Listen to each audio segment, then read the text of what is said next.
Okay, it is going. Did you get snow last night? Oh yeah, we got a lot. I mean, not like a lot, but it was definitely sticking and stuff. Hmm. We got like Oh, we I got think like four. I saw your story. That was insane. Dude, it's ridiculous. It was like 88 the day before I too. know it was ridiculous. Like I'm dog sitting right now, and like having to take him out to like go for walks is Yeah. horrible. He comes back, he's got Yeah. snow everywhere. He doesn't want to. It's not a fun time. All right, it is live. All right. We can just start right now. Everybody, welcome back to the sideline. My name is Rishioza, My name's Asher Hire. and we're coming to you from, for some reason, snowy Colorado in May. Uh, and the Nuggets, even though their season is over, have been in the news over the past 72 hours. President of Basketball Operations, Tim Connelly, in pretty serious talks with Minnesota Timberwolves, the division rival, about becoming their president of basketball operations. Ash, what were your thoughts like when this first happened? Like what like went through your head like when you first Well, saw the Woj when I note? first saw it, I'm like, not again, because I remember in 2019 he was close to going to the Wizards, and I kind of thought that that was like going to happen, but he eventually ended up coming back. But I guess this offer that the Timberwolves have out there is huge and is going to give him part ownership of the team, which is hard to pass up. A young up and coming team with, Alex Rodriguez, a minority owner there. So I mean, they've got a lot of promise and future. And plus obviously the money, so you can kind of see why Connelly would be intrigued by that. I don't think he wants to leave Denver, but if the Cronkies keep, it just seems like the Nuggets are just kind of Stan Kroenke's like side gig. It's the Rams number one. He's putting all the money, all the assets, SoFi Stadium into the Rams. The Nuggets can't even get a practice facility, and they can't pay their GM who has built up, when healthy, a contender each and every year for the past, 3-4 years. Has drafted Jokic, has drafted Murray, drafted Porter, drafted Morris, drafted all these guys. Yes, there's been some trades where, it's clear losses for the Nuggets, such as the Beasley and the Vanderbilt trade going to Minnesota for Keita Bates-Diop and Zeke Naji, pretty much. But yeah, I mean, it's unfortunate because Tim Connelly definitely is one of the top GMs in the league. He's got that eye for where the NBA is going, where it is now. I think he knows what the Nuggets have to do to get better. He knows the roster fixes. I was really looking forward to this offseason to see what he would do, because I feel like this is the most important offseason for the Nuggets, probably like franchise ever, maybe. Yeah. And to have this, even if he does come back to Denver, like this is still a distraction out there, which, is unfortunate. So yeah, disappointed. I have a feeling he will probably go to Minnesota. I mean, he's meeting with the owner this weekend, and seems like he's going to go there. So, Yeah. Yeah. And I mean you said it I don't think he wants to leave Denver. I don't think he wants to leave Colorado. I think he's partially using this as leverage to get a new contract offer, to be paid as one of the top executives in the league, which he is. Because right now he's making around 2 million, 3 million with what his new extension gave him, which he signed very recently. But like what the Timberwolves are offering is double that plus the ownership stake. So he's going to be paid like one of the top, if not the top executive in the NBA. And I honestly don't even think Denver needs to give him that much. They just need a double, yeah. just match the base salary offer that Minnesota and Alex Rodriguez and Glenn Taylor are giving him. And that honestly should be enough. It's just whether or not the Cronkies want to do that. Like you said, the Nuggets do kind of seem like their side gig. It's the same thing with Arsenal. I mean, they hate Stan Kroenke over there. St. Louis still hates Stan Kroenke for moving the Rams out of St. Louis. So if him and Josh Kroenke do not step their games up, this is going to be a really, really bad look for them. And I think what's worse, like even if he does come back right before the draft, is going to set the Nuggets behind on their scouting. It's going to set the right during the combine week, right during the pro day weeks. It's going to set them back for that. Free agency is right after the draft. Even if he does come back, players are going to see this disconnect between the front office and the ownership and the players. So that's obviously already going to be a turnoff, as well as the fact that Denver does not have a practice facility.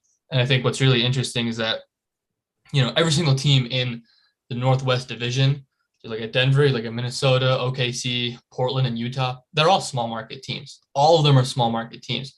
But all of them, except Denver, over the past 10 years, have put in initiatives to make practice facilities outside of the arena and like make it seem like a big market team. And every single one of them has done that except the Denver Nuggets. And we have kind of lucked into this insane draft luck with getting Jokic, getting Murray to fall, after he was projected to go in the top 5. We get him at 7. Obviously, MPJ was projected top 3, if not 1. And then, he falls to 14. So, like, we have this insane draft luck. We've been gifted it. And looks like it's about to be thrown away if this doesn't happen. So, yeah. And just I unfortunate. mean, it's tough because the Nuggets or the Kroenkes did this 10 years ago with Masai Ujiri. He won Executive of the Year. George Karl won Coach of the Year, both in the same year, I believe. Mm-hmm. And the next year, they were both gone. And Ujiri went to the Raptors and built them to be a championship-winning team. And the Kroenkes lucked into getting Tim Connelly, who ended up being, there wasn't a drop-off at all. Yeah.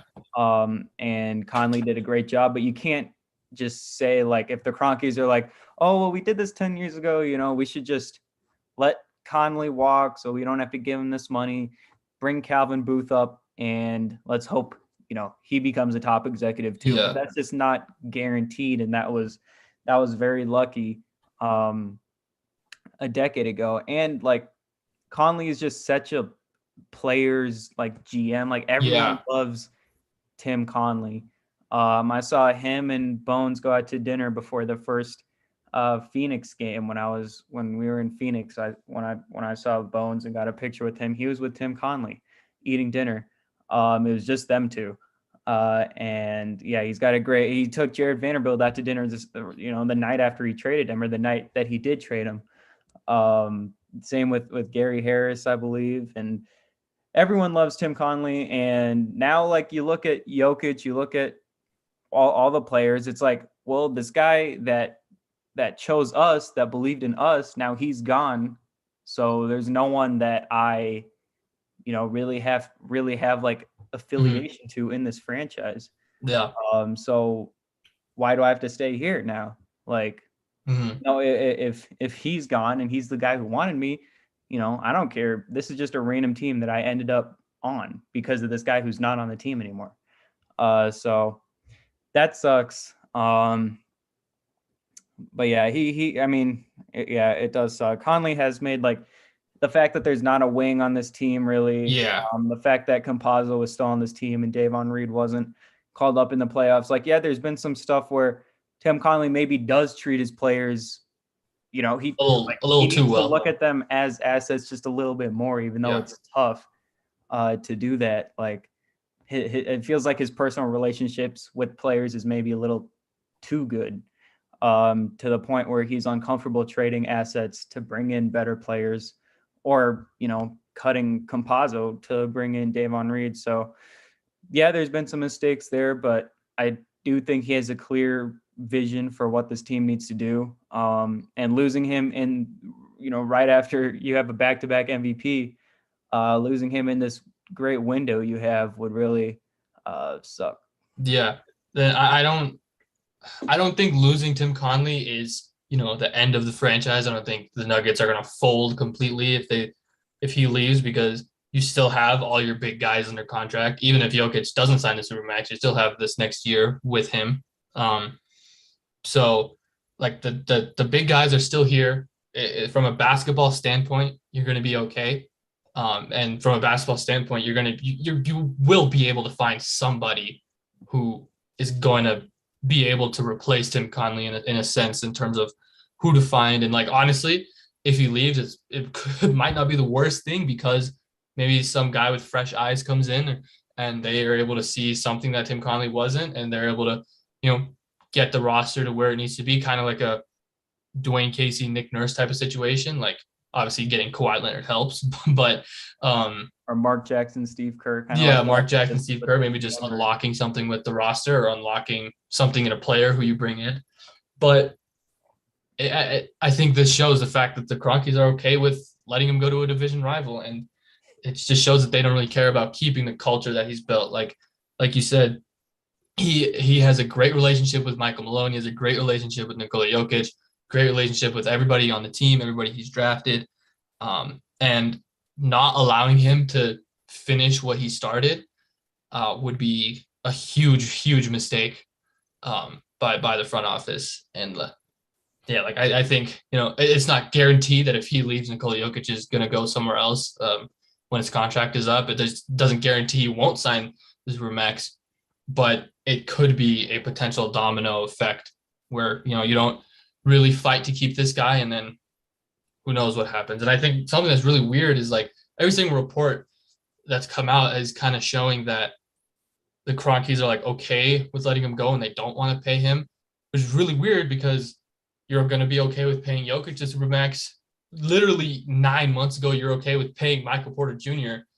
a max contract extension. You're going to be okay going into the luxury tax, but you don't want to pay your, who might be the most important guy in your franchise, in your organization. Don't want to pay him an extra like $4 or $5 million a year. Like that is the epitome of cheapness by the Kroenkes. So it's not the end of the world if he leaves, but like it is definitely not a good look for the franchise and for people internally. It's really going to turn them off to the Nuggets. Yeah. It's just so weird. Like the fact that they don't have a practice facility still. Like I know that is just it like if no one has really seen where they practice in, it's literally just like a high school gym inside of the Pepsi's or whatever the ball inside of Ball Arena. Yeah. Like that's all it is, just a high school. I think there's I don't even know if there's two courts. There's not. There's one court. There's one court, one full-size court, and then there's baskets on the side of it. So like it's literally a high school gym, and their weight room it's super small. It's just like right next to it. It's like legitimately a high school. Like my high school is probably slightly worse than what the Nuggets have. It is just it's really bad. And like, I mean, we just got a G League team last year, and that was such a huge improvement from the fact that, we had to send guys like PJ Dozier, guys like Bol, Monte Morris when we had him on a two-way contract. We had to send them to Rio Grande for the Rockets or send them to Chicago with the Bulls.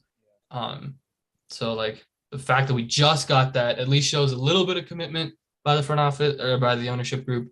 But they have to, they got to step up. And it's not like they don't have the money. They're the 8th richest owner in all of sports, not just basketball, in all of sports. He owns a little soccer. Dude, soccer teams cost so much. They cost so much money. He owns Liverpool. He owns the Rapids and the Avs and the Nuggets and the Rams. Like, come on, man.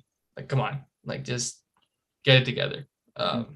It's and he is just not willing to pay the GM like a little, like $2 million more. I mean, that's like if they were to give Tim Connelly like $4 million a year, that's like less than like a backup. Like, it's literally less than the mid-level exception. Like like Jeff Green makes more than that right now. Like, are you seriously saying that you want to pay Jeff Green more next year than you want to pay Tim Connelly? Like that's essentially what you're saying. It just really does not make any sense. And I think this situation kind of mirrors. Yeah, I think it's actually kind of crazy similar how it is. Right after the bubble, Giannis wins his second MVP in a row, but they get bounced early in the playoffs once again. And there were a lot of rumors about Giannis maybe going to Toronto, maybe going to Miami. Like those were legit rumors. Yeah. And then they make a move for Drew Holiday. The front office and ownership show that they're committed to winning. Giannis signs Supermax. They win a championship literally 7 months later. So I feel like that is right where the Nuggets are right now. The ownership has to show that they're invested in winning with this team. They have to show they're invested in Nikola Jokic. And, if they don't, they have a real possibility of losing him. And if they do, he's going to stay. Like, that's all it takes to keep him and keep your title window open for another 5-6 seasons. Yeah. Yeah, I don't have much more to say other than that about Conley. I mean, just the culture. There hasn't been a single player who's really demanded a trade, requested a trade, other than maybe like Nurkic did it. Nurkic, yeah. But that was whatever. It's not even like Conley's fault. Like, So yeah, it's not much to say besides the fact that the Rockies got to pay up. Yeah, let's hope. I mean, if Conley leaves, that Calvin Booth does a good job. I know he was, I think, heavily involved in the Bones pick, which has turned out to be pretty good. So, hopefully he'll be good too. But we just don't really know much about him. Yeah, maybe give George Payton a call, see if he can help out for a year. He seems to know what he's doing. Yeah, that would be good. All right, so we're gonna also talk about the playoffs going on right now. I think so. Our last episode, I think, was recorded a week ago. It was right before both of the game sixes. Right, I think it was right before game 6 when Miami won, and right before game 6 when Dallas won. So we haven't really talked about how bad Phoenix messed it up. Yeah. I guess we could talk about that. That was one of the most pitiful game 7 performances I've ever seen in my entire life.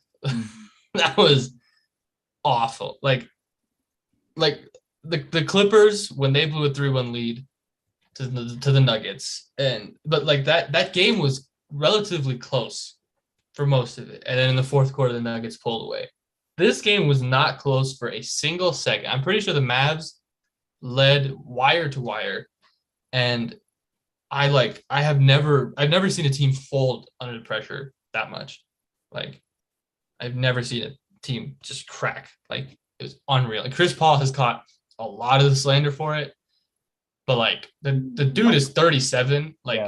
And to be fair to him, I know this happens every single year. He was injured. Why is Devin Booker getting 0 flack for scoring like 11 points? I know, right? Wasn't he a top 5 MVP voter? Yeah, he was 4th. He was 4th. And people were literally saying that he could have been MVP because he's the leading scorer on the best team. And he puts up 11 in game 7. Like, if you just look at this box score, like, when this box score is gonna be so funny to look at in a couple years. I mean, like, game 7 of the conference semifinals, and your leading scorer is Cam Johnson with 12 points, and you have top 4 MVP vote getter Devin Booker, and then Chris Paul, who was getting MVP recognition last year with 10 points. Like, Ish Wainwright scored 10 points in 5 minutes. And Chris Paul is out there for 31 minutes and scored 10 points, 4 assists. I think he ended up, I think, like the last, I don't know, he ended up with more like turnovers than assists in the last couple of games, I think. After game 2, in game 2, he went insane in the fourth quarter. And then since then, he has been awful, like horrible. I don't know what happened, but it does bring me joy. To see Chris Paul kind of suffer like that. It was so, oh my God, that was phenomenal. Yeah. Like, I'm so happy. And like, this is once again the only 2 teams the Suns have played that are healthy in the postseason they've lost to, and that was Milwaukee in the finals and now Dallas. And I feel like I had them going back to the NBA finals. I had Milwaukee going back there. Obviously they lost. But I had Phoenix going there. I legitimately, the entire season, I thought they were, far and away the best team in the NBA. They look different. They look like they had learned from their loss. Mm-hmm. But I guess, it's my fault for taking too much stock in the regular season, because this was horrible. Like, that just god awful that happened. And I don't know what happened with DeAndre Ayton and Monty Williams. Oh yeah. it would not surprise me to see DeAndre Ayton on a different team next year or whenever, especially with this whole max contract situation. Feels like he wants the max, but the front office doesn't really want to give him the max. He's I don't know. He's an interesting player because he's got like way better touch than the average center, and he's stretching out his game to the mid. Like his mid-range shot is almost like automatic at this point. Very good.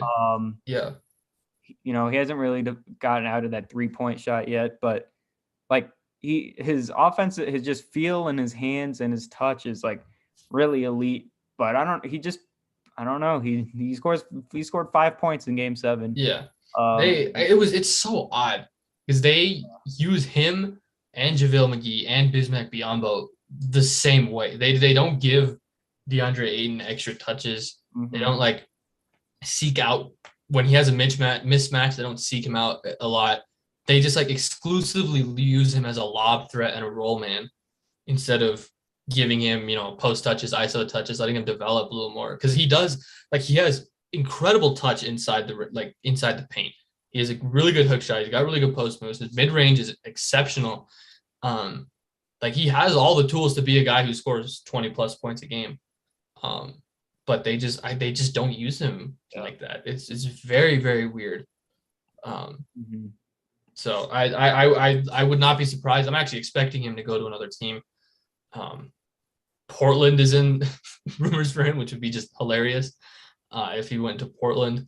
I usually think it'd be a pretty good fit. Like if, Portland wants to go swing big to get somebody, I feel like DeAndre Ayton would be a very good big. It'd be a sign and trade with him and Nurkic, I assume.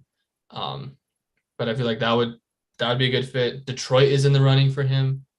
I feel like he'd be a good fit there. But I don't know. Like it's weird. Like when I look at him, I still don't see a max player. Like, because I just complimented him a bunch. I don't see a max player in DeAndre Ayton, but it's not because he hasn't shown it. It's just because he hasn't shown enough. Yeah. But that's not even like his fault. He's such a weird contract situation because he's going to get a max. Someone is going to pay him the max and he's going to go wherever he gets the most money. Mm-hmm. But it's just like, does he deserve it or not? I have zero clue. I don't know. That'll definitely be interesting. Credit to the Mavericks. They've been like super streaky these playoffs. It's either they shoot like 50% from three or they shoot like 20% from three. And luckily for them, game 6 and game 7, they shot the ball extremely well from three. 16 for 39 in game 6, and then game 7, it was like even better. It was 19 for 39. Jesus. Like 50%. And Luka's been good when he's efficient. He's really good. He wasn't efficient at all in game 1 of the Warriors series. And they got blown out in that one. And then they choked the lead in game 2. This Warriors team was just so well-rounded. Like it wasn't like Curry was on the bench when the Warriors made their run. Yeah. And then Kevon Looney right now is the Magic Johnson Conference Finals MVP right now. Dude, it's so funny if they put that award in and Curry still doesn't win like a playoff award. Like this one goes to Looney and then they go to the finals and then like Clay Poole gets the finals MVP. So yeah, Dallas has been interesting. The team actually is like I remember going into these playoffs, I was like, dude, this team like is not very good. And if Luka wins, 2 series, that would be incredible. But he has gotten a lot of help. Dinwiddie scored 30 in that game 7. Jalen Brunson has been amazing, obviously, throughout these playoffs. Dorian Finney-Smith had that 8-3 game. Reggie Bullock scored 19 in game 6 against the Suns. So Luka, I think, but he's had a lot of help too. He has had when the Mavericks win, it's because the role players hit the shots that Luka creates for them, or Luka or Brunson or Dinwiddie, their main 3 ball handlers. But I still think, and we saw this last night when they blew the lead, they don't run any plays. They have zero plays to set up other players besides Luka or Brunson or Dinwiddie, except just pick and roll, getting a switch, driving by, and then kicking for a three. They don't run any sets. They haven't, when they get into these modes where they just keep chucking threes, it's so annoying because they have players who can get downhill. They have good players who can like play different roles, but they just, I don't know. It's Jason Kidd's done a phenomenal job defensively, being able to build a good defensive team around Luka, and Luka has made strides to become a good defender himself. But offensively, he does not know how to run a play. Like I legitimately have not seen him once this season or in Brooklyn or in Milwaukee actually run a set play, and it's costing them. They're so reliant on the three ball. Mm-hmm. Like they went 21 of 45, but during the end of the third quarter, beginning of the fourth quarter, they couldn't hit a shot, and they couldn't play defense because they let the three dictate their game, and that's the biggest issue that they have. And then it started getting into Luka iso ball, and when it's Luka step back three iso ball, like it's that's James Harden of the Rockets during his playoff stuff. It's just not very good at hitting. Luka was hitting them last night, but he hasn't been that type of guy throughout his career. He shot like 32% from three throughout his career. Yeah. And he was hitting them last night, but he didn't hit any in game one. I mean, I think he was like 1 for 10 from three in game one or something. Yeah, he was really bad game one. They got blown out. And he was making the shots this game, but yeah, they really when Golden State got on their run, the Mavericks just couldn't do anything to really slow that down. Jordan Poole went crazy. Andrew Wiggins, just everyone was hitting shots for them, and that was just hard to keep up with. But and to be fair to Dallas, is exactly how the Phoenix series started, right? Like I think they got blown out game 2, but they were in it. They made a comeback in game 1, but they weren't able to finish it out. So they go down 0-2. But like the Warriors are not the Suns. Obviously, they're much more battle tested, much more playoff ready, and clearly because they made it to this point, they're better than Phoenix. So like you're gonna have to win both your games at home, otherwise you're gonna go down 3-1 or you're gonna get swept. If you're going down 3-1 going into Chase Center, obviously as Nuggets fans, we know how that goes. You're gonna lose. So it's not looking good for Dallas because I mean, I said they're a good defensive team, but in 2 games so far, they've allowed 112. And in game 1, Golden State shot 56% from the field, and they shot 56% from the field in game 2. Yeah, so during that run, I mean, Golden State was just getting down. It wasn't really so many 3 balls. It was getting downhill, getting layups. They only attempted 28 threes in game 2. It was just getting straight downhill because Dallas, like, as they are a good defensive team perimeter wise, but interior, they have nobody to block shots. Absolutely nobody. Like Dwight Powell is probably their best shot blocker, and he only played 8 minutes. So like if you get downhill on Dallas, you're going to be able to win because they don't have anybody interior who can make a difference. Yeah, but no, I agree with you about the Warriors being up 2-0. Like this is what happened with the Suns. Like, and that's what's supposed to happen when you've got home court advantage. Like, technically in the playoffs, you're supposed to win every home game. Yeah. When you have home court advantage, if you win every home game, you win the series. So like, I think people do overrate the 2-0 lead, especially as if you got those 2 games at home and you haven't played on the road in the Western Conference Finals at Dallas, which Dallas was incredible against the Suns. They made like every shot at home. Yeah. So they haven't gotten through that yet. So yeah, the 2-0 lead is pretty overrated, I think, in my opinion.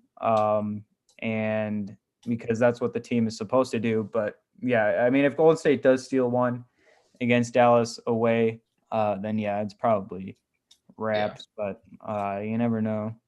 So. Yeah, I mean, if I have a feeling that if Dallas shoots like this again, they go 21 of 45, make 21 threes, and you still lose. That's like impressive. That's impressively bad. So if they shoot like that again and they just have some sort of defense, they're gonna win their game because there's like they were up 18, 19 points in this one. Like they should not have lost. I mean, if they were at home, they would have won this game. Yeah, Just with the crowd and everything, it's just an avalanche by the Warriors. Yeah, 100%. And like I know Chase Center and Oracle they're two different stadiums. They're two different atmospheres. Like throughout the whole game, I think you can tell that like Chase is like it just feels different. It's just not as loud and as active as Oracle is. But when they get on rolls and when they start hitting their shots and when the Mavs start missing their shots, it sounds so similar. Like it's still the same pop of the crowd, and it's almost impossible to stop an avalanche like that from happening.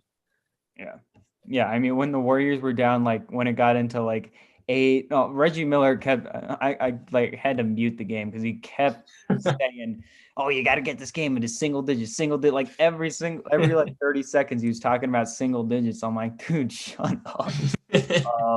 But they did get it to single digits, and when they did, it was like, all right, this game's over. Like you just can't stop them. Like even when if it's like an 8-point game, like that's a decent lead.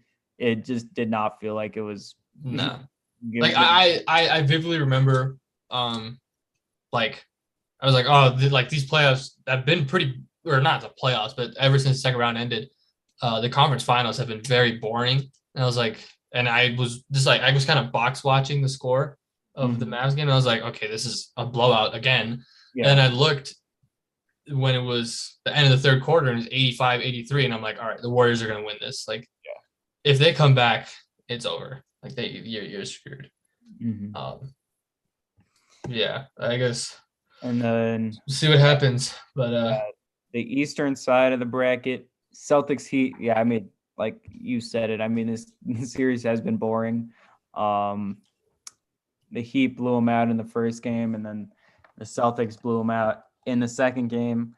Jimmy Butler's still been going crazy, but I don't know. There's nothing really to like exciting to talk about. No, it's just the biggest thing is like, obviously the Celtics, they don't have Horford for game one. They don't have Smart for game one. They lose.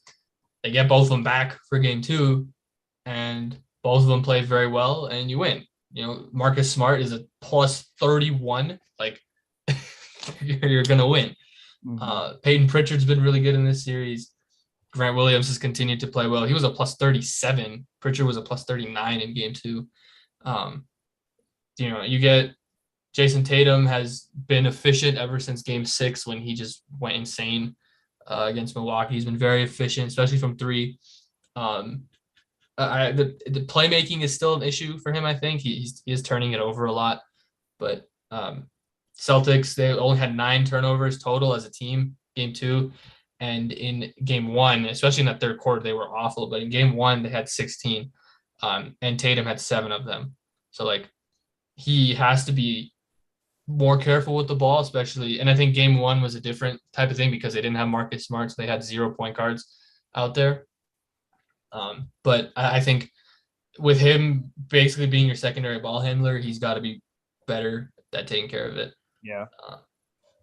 But yeah, it was. I mean, the game 2, like Miami was up to start the game, and then Boston just didn't miss from 3, and then they started getting in that. It was like that third quarter in game 1 for the Heat. Yeah, they just did not. I'm pretty sure they hit 10 threes in the first quarter. Like it was just insane. It seems like a trend in these playoffs. It's like the Mavericks, like the Warriors, like the Celtics.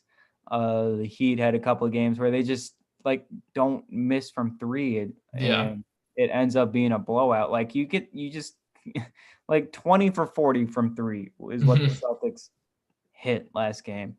That's insane. Feels so like, yeah. Then that's kind of what has made it boring for me is like, I just want like a gritty, like 89, 86 type of game. Yeah. But it feels like every game it's either it's one team goes crazy from 3 and the other team can't hit a shot.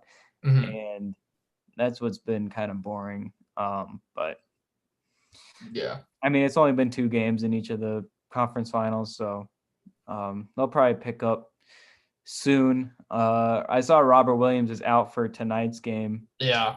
And and Kyle Lowry should be back. yeah, which And I he's don't know if been, that's you know, the one game he played when he came back, yeah. he was awful.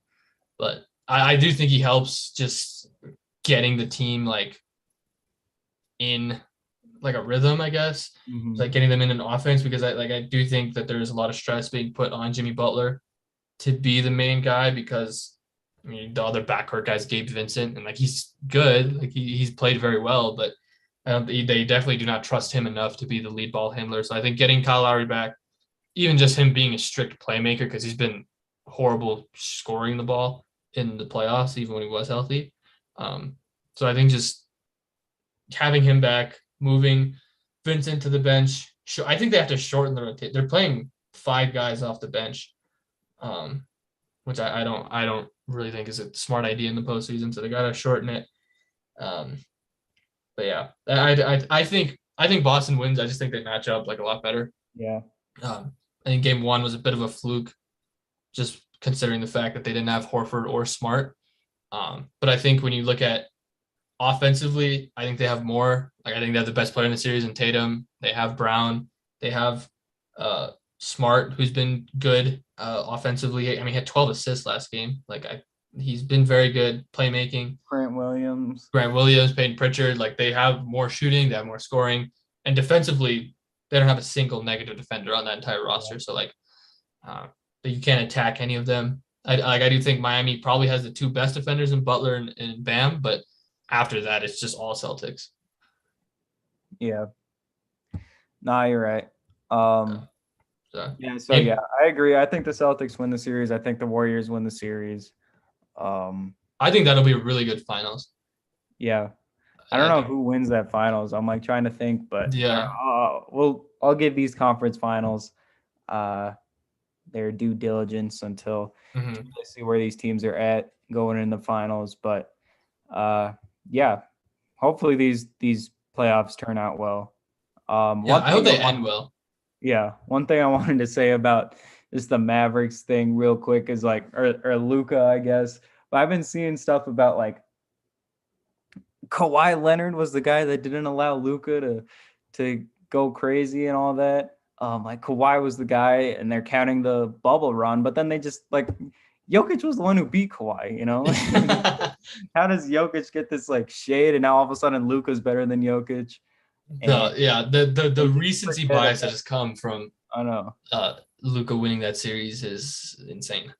yeah, like I don't know, Jalen Brunson's averaged like 30 points a game these playoffs, so Yeah. and there's no one on the Nuggets that would have anything close to that. Yeah. But yeah, that's it, I guess. I mean, we need to talk about Jokic a little bit. I gotta bring him in at some point. They just completely forget Jokic just beat that Clippers team. Yeah. I mean Murray was good, but he wasn't, like the He wasn't the Utah series, Murray. Yeah. Jokic carried them in that Clippers series. I think that series was when Jokic became the best in the league. Like I wholeheartedly believe that. Because he was the best player in that series, and he was the best player in the next series too. So yeah, I just don't like Jokic got so much hate for putting up like 26 in game 1 against the Warriors, and I see nothing about Luka going 1 for 10 from 3 and scoring 20 points in game 1 against the Warriors. And like Giannis, Giannis was great in that series. He wasn't good in game 7. No. Yeah, I mean, he went through the exact same thing Jokic did, and I saw nothing but praise for Giannis, and I saw only hate for Jokic doing nothing. It's funny. I don't know what it is, but the good thing is because he's getting irrational hate, that means he made it. That means he's officially at the top of the league. So that's a good thing. Bad thing is he is getting hate, but it is for very dumb reasons. But what do you want to talk about the NBA draft? The NBA draft, yeah. So the combine was this week, so a lot of the measurements came out. And I just wanted to go through some of the guys who I thought the Nuggets would be smart to go after. I think one of the most insane ones was Mark Williams out of Duke. I don't think Denver would take him. I do not want that. That'd be Yeah, I don't think there's any need for him. But his measurements are the funniest things I've ever seen. He's 7'2" in shoes, which is huge. And he has a 7'6" wingspan, 9'9" standing reach. He's 242 pounds with 5.4% body fat. So he is like, dude, I don't understand these body feet. Like that's like impossible. it's insane. It's 5. ridiculous. Ridiculous. So yeah, that's what was just a crazy one that I saw. Um, Another one, Shaden Sharp. The Nuggets are 100% not getting him. He's going top 5, probably top 7. But he didn't play in college. He just played in high school. He wasn't able to play in college. He didn't something with his reclassification list like didn't happen. But he's still eligible to go to the draft for some I don't know some weird reason. But he was 6'5" with a 6'11" wingspan, and he reportedly has a 49-inch vertical, which would be an NBA record. So that's why he's gonna go to the top because athletically he's insane. Yeah, I'm excited about this draft. This draft is good. Like There's a lot. Like this is the first time. and It's the first time in a while there's no consensus number 1. Yeah, that, and it's also the first time in a while for me, like picking in the 20s as a Nuggets fan. Like there are real like guy like Bones Highland kind of just came out of nowhere, but like there are real good talents that the Nuggets would be like, oh, maybe we need to trade up a little bit to get this guy. Yeah, a few spots. Or like, like I just think like it will matter who they pick. You can't just like blindly pick in the 20s and just hope. Like there's real skill here going throughout the entire first round.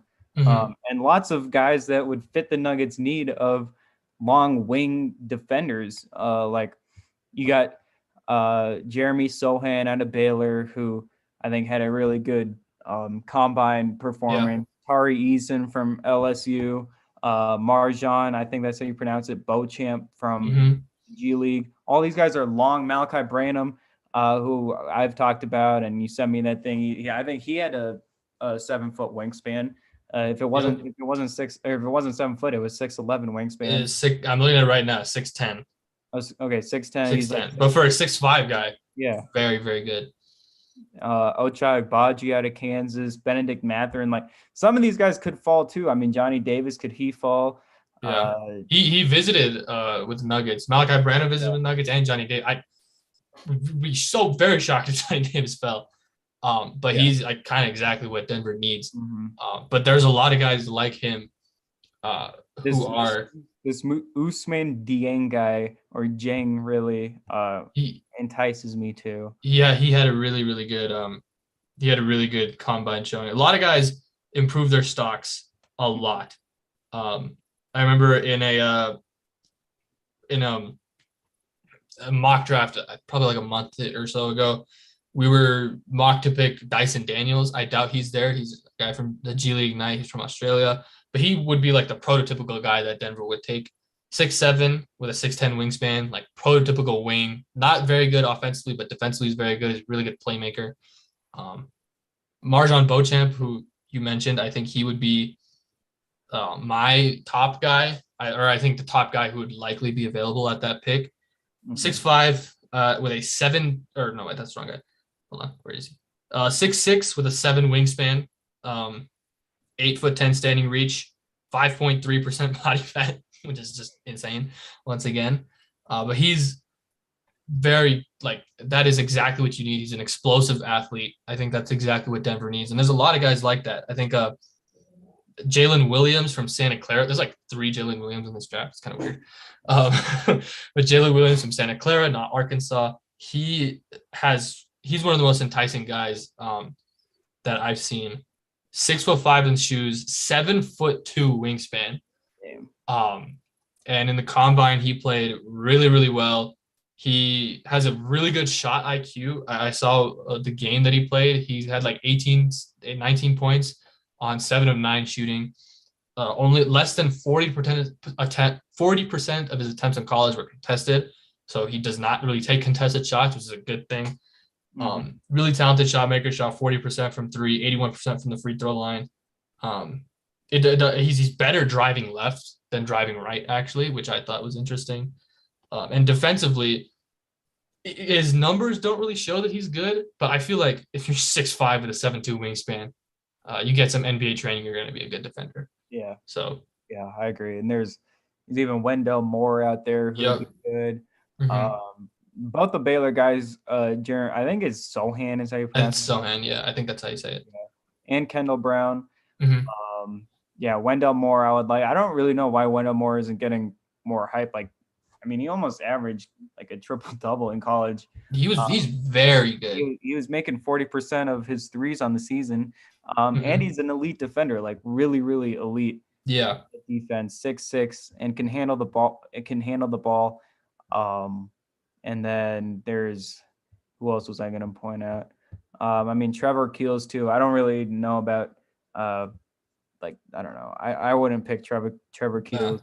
I don't think I'll take him at that, 21. like, elite thing, yeah, and even like Nikola Jovic too. Yeah, would be interesting as well. I mean, he's not really like a great defender, but he has that length that you need, and he measured in at 6'11", yeah, with a 7-foot wingspan. Like that, that's huge. At least you're just going to be disruptive at the very least when you're that tall as a wing. He kind of reminds me a little of Michael Porter. He's just like so long, but he's kind of slow.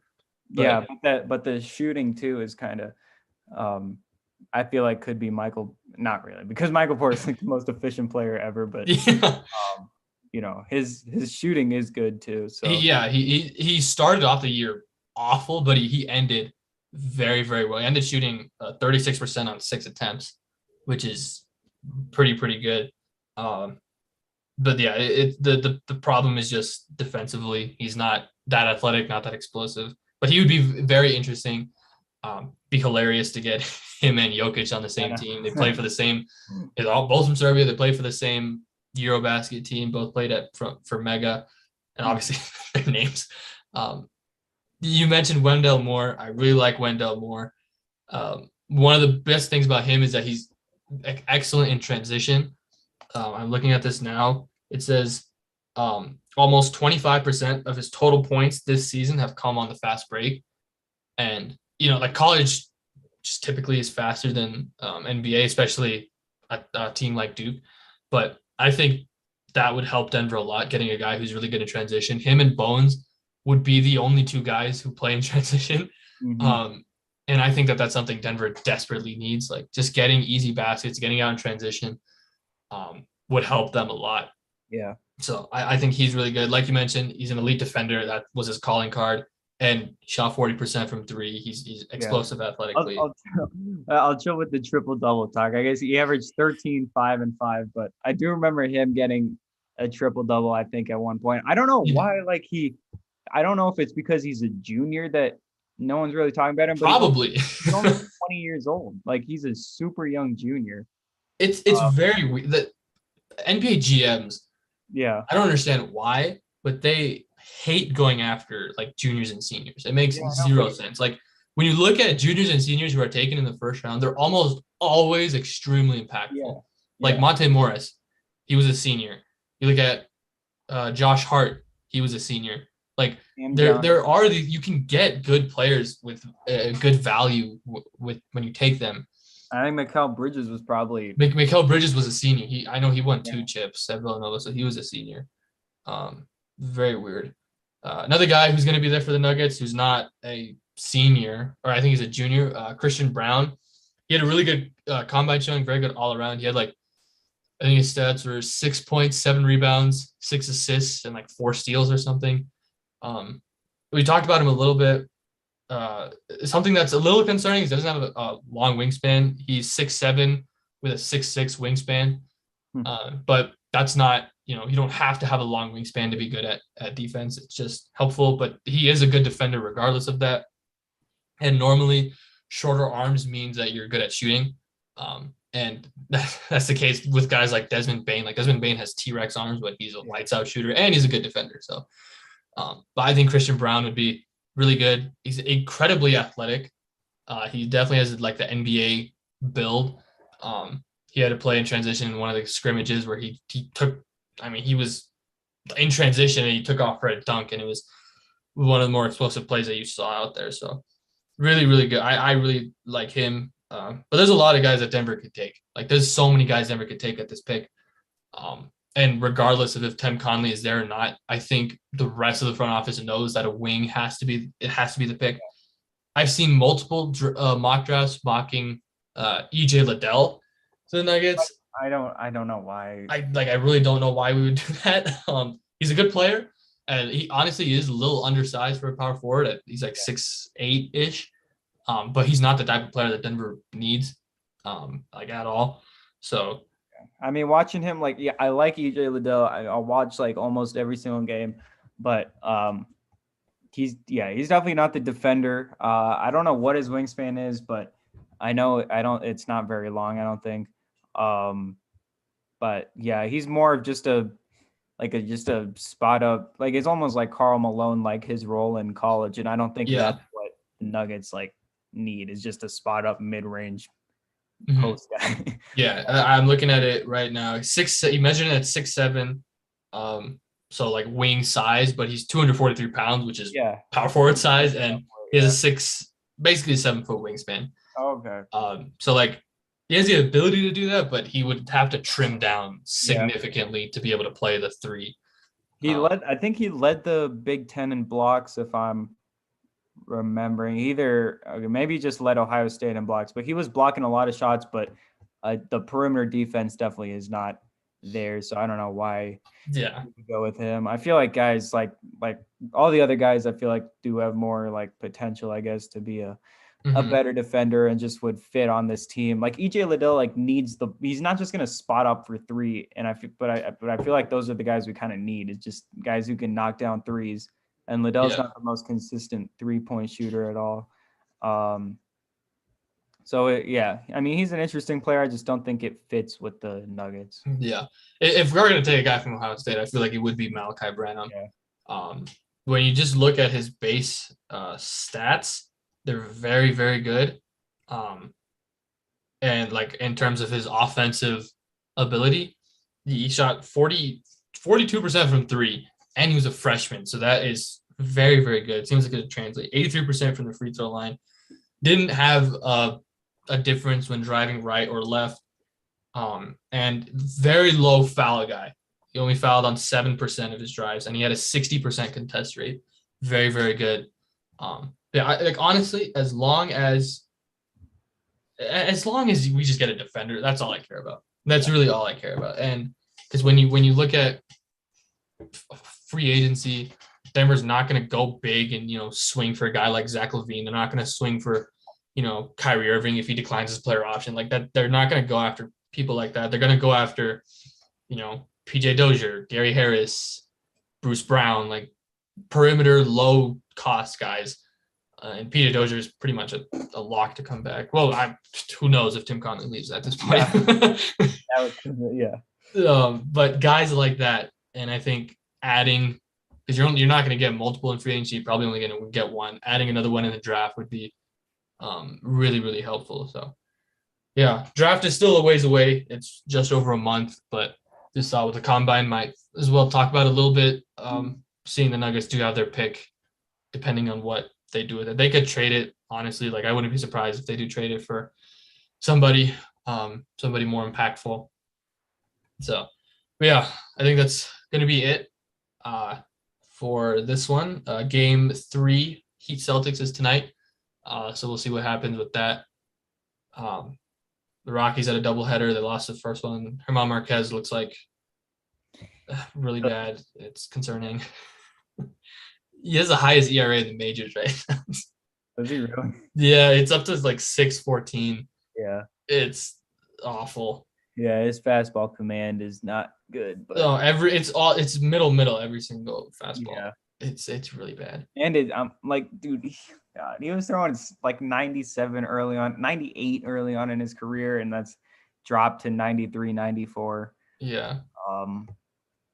Yeah, he looks bad right now. The Rockies look bad. CJ Cron has kept up his hitting, which is good, but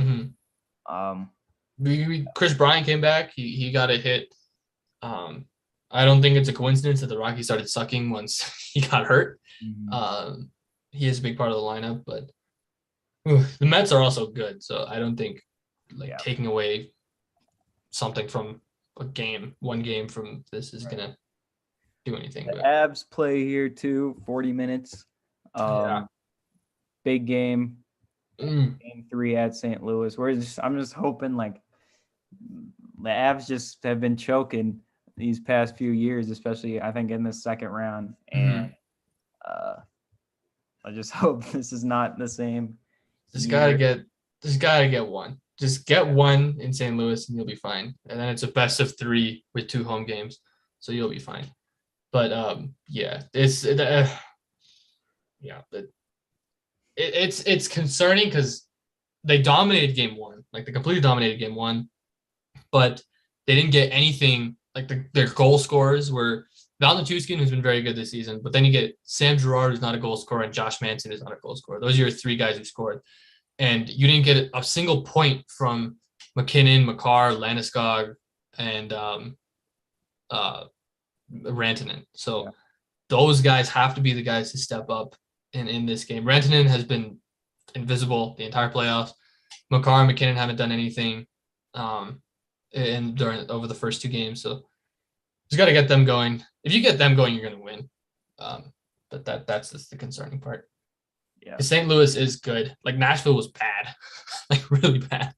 And St. Louis is actually a good team. So it'll be interesting to see what happens. Yep. And I think that I don't have anything else to really say. No, nothing. I mean, the NFL draft happened, but maybe we can hit on that in a future episode. Yeah, in a separate one.